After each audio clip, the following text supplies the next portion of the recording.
कानपुर में खाद्य सामग्री में मिलावट करने वालों पर एक्शन देखने को मिला है। 103 कारोबारियों के खिलाफ जिला प्रशासन ने 82 लाख की आरसी जारी की है। दिसंबर माह में बनी रिपोर्ट के आधार पर एक्शन लिया गया है। कार्रवाई से चारों तहसील क्षेत्र के कारोबारियों में हड़कंप मचा हुआ है।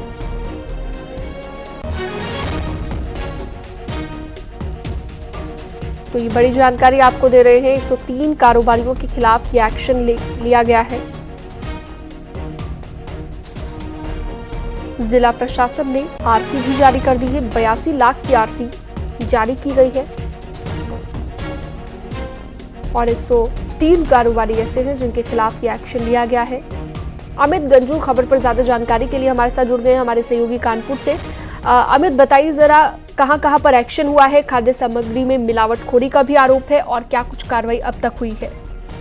देखिए शीनम जी, मैं आपको बताना चाहूंगा कि मिलावटखोरों के खिलाफ जीरो टॉलरेंस की नीति बिल्कुल फर्स्ट डे से स्टार्ट हो रही है। अगर बात करें दिसंबर महीने की, तो दिसंबर माह की एक रिपोर्ट हर 30 डेज पे रिपोर्ट स्टार्ट होती है। उस 30 डेज की रिपोर्ट अगर दिसंबर की बात करें तो मिलावटखोर का करने वाले कारोबार 103 ऐसे प्रतिष्ठित कारोबारी हैं जिनका नाम इस सूची में है, जिनसे 82,60,964 रुपए की रिकवरी बनी है। अब कानपुर के अगर चार हम जोन्स की बात करें, इसमें कानपुर सदर, घाटमपुर, बिल्लौर और नरवल है, इनके अंतर्गत ये कारोबारी आते हैं और इनके खिलाफ जिसमें मिठाई, दूध, दही, फ्रूट, समोसा, साबूदाना और यहाँ तक कि जो खाने में फ्रूट्स में रंग यूज होते हैं वो भी मिलावटी मिले, जिसके बाद अधिकारी ने उसका संज्ञान लिया, अपनी कोर्ट में इसकी सुनवाई और 30 दिन के बाद जो रिपोर्ट तैयार हुई उसके आधार पर एक कार्रवाई। मैं आपको बताना चाहूंगा कि पिछले दिनों की अगर बात की जाए, पिछले बीते दिनों के बाद 473 अभी तक लोग के खिलाफ कार्रवाई हो चुकी है। 875 से ज्यादा नमूने भरे गए। अगर 6 महीने की बात की जाए तो 6 महीने में 685 की रिपोर्ट आई है। 318 जो नमूने हैं उनमें कहीं ना कहीं गड़बड़ पाई गई है और इनके खिलाफ कार्रवाई हुई है। अब इस आरसी कटने के बाद 103 व्यापारियों के खिलाफ आरसी कटने के बाद अब उनमें हड़कंप मचा हुआ है। जी अमित, बहुत शुक्रिया तमाम जानकारी विस्तार से देने के लिए।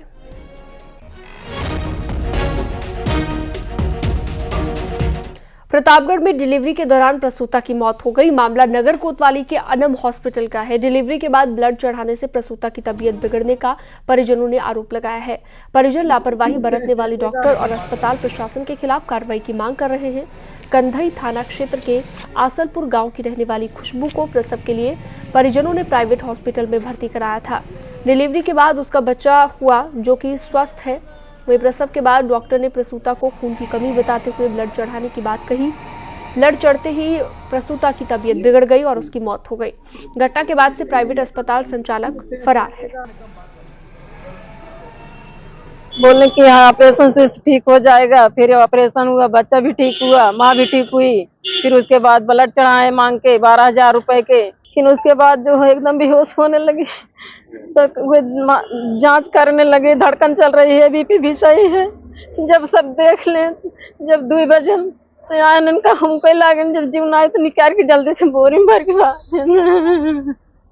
हो गई। हाँ वही तुरंत तब हम इलाहाबाद भेजे, इलाहाबाद जा नहीं रही थी। मऊ में बुलडोजर एक्शन में 20 मकान जमींदोज किए गए हैं। मऊ की मधुबन तहसील क्षेत्र के परवेजपुर दरियाबाद में तहसील प्रशासन ने बड़ी कार्रवाई करते हुए जेसीबी से 20 से कच्चे और पक्के मकानों को गिराया है। ये मकान अवैध रूप से बनाए गए थे। गांव के कुछ लोगों ने इसकी शिकायत की थी और इसके बाद ये कार्रवाई यहां पर देखने को मिली है।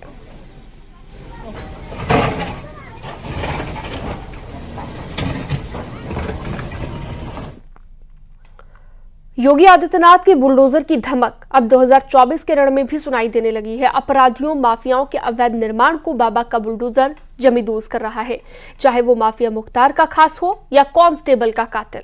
2 दिनों में 2 जगहों पर सीएम योगी का बुलडोजर अपना काम कर चुका है। अपराधी के गुरूर को मिट्टी में मिला चुका है। देखिए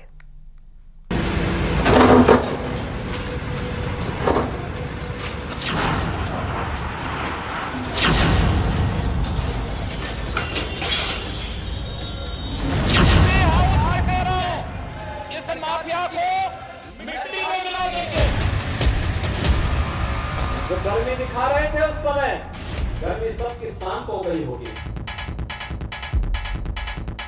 उपचार मेरे पास है और वह है जेसीबी और बुलडोजर। उत्तर प्रदेश में माफियाओं और अपराधियों के अच्छे दिन लग चुके हैं। जब से योगी आदित्यनाथ ने मुख्यमंत्री की कुर्सी संभाली है। अपराधी या तो एनकाउंटर में ढेर हो रहे हैं या फिर जेल की काल कोठरी में आखिरी दिन गिन रहे हैं।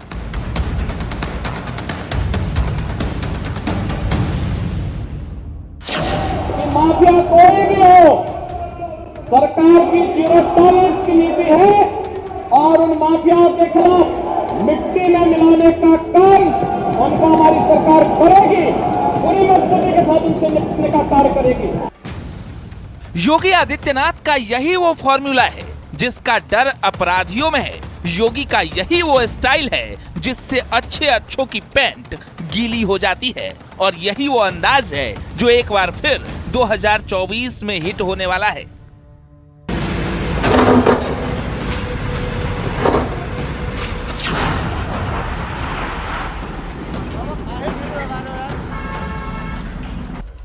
लोकसभा चुनाव से ठीक पहले बाबा का बुलडोजर गरजने लगा है। माफिया के अवैध साम्राज्य को ध्वस्त किया जा रहा है और उन सब के वजूद का नामो निशान मिटाया जा रहा है जिसे अवैध तरीके से खड़ा किया गया था, चाहे वो मुख्तार अंसारी के करीबी का आलीशान अस्पताल ही क्यों ना हो।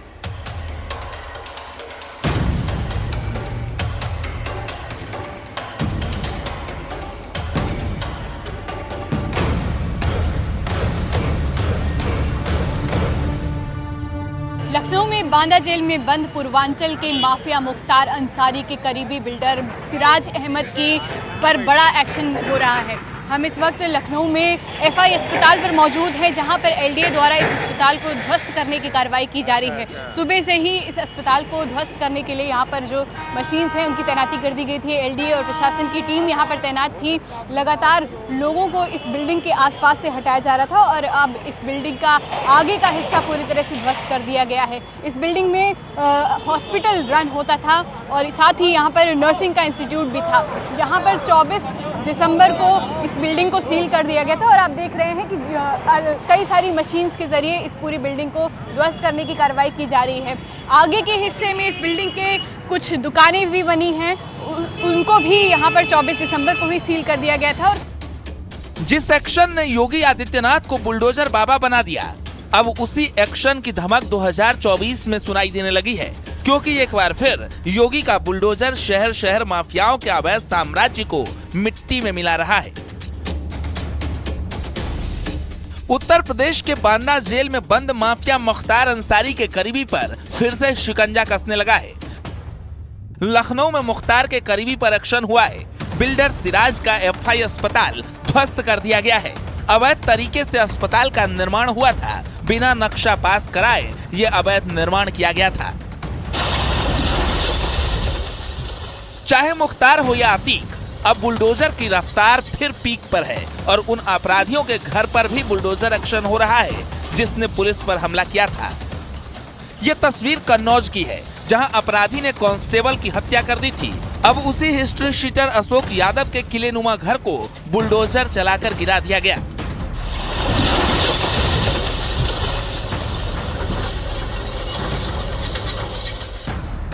चुनाव से ठीक पहले बाबा का बुलडोजर एक्शन में आ चुका है। एक बार फिर उत्तर प्रदेश में माफियाओं को मिट्टी में मिलाया जा रहा है, जिसका संदेश अब चुनावी जनसभा में भी गूंजने वाला है, क्योंकि योगी का यही वो बुलडोजर मॉडल है जिससे राजस्थान में कांग्रेस का किला हिल गया, छत्तीसगढ़ में कांग्रेस की सियासी जमीन छिन गई और अब वही बुलडोजर फिर से आक्रामक अंदाज में माफियाओं को रौंदते हुए 2024 के चुनावी रण में आगे बढ़ रहा है। Bureau report, news 18।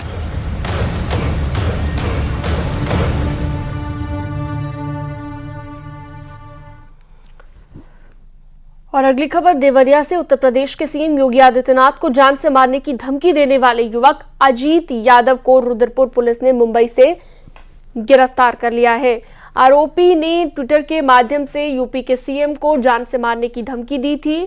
2 अक्टूबर 2023 को रुद्रपुर थाना क्षेत्र के फतेहपुर गांव में जमीनी विवाद को लेकर 6 लोगों की हत्या हुई थी, जिसमें मृतक प्रेमचंद यादव के परिवार वालों ने सरकारी जमीन पर आलीशान मकान बनवाया था और अवैध रूप से कब्जा किया था।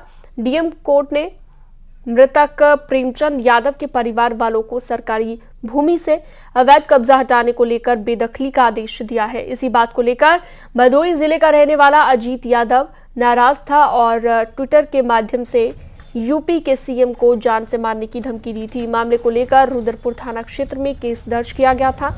जांच पड़ताल के दौरान रुद्रपुर पुलिस ने मुंबई से भदोही जिले के रहने वाले अजीत यादव को गिरफ्तार कर जेल भेज दिया था।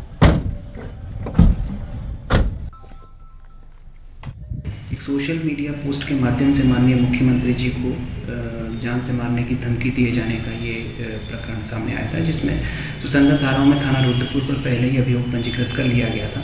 इस प्रकरण में जो आरोपी है उसे ट्रेस करके और आज पुलिस द्वारा गिरफ्तार कर लिया गया है। उसे विस्तृत पूछताछ आगे की जा रही है और जो भी तथ्य आएंगे और उनके आधार पर आगे विधिक कार्रवाई की जाएगी। और वक्त एक बहुत छोटे से ब्रेक का, जल्द लौटते हैं।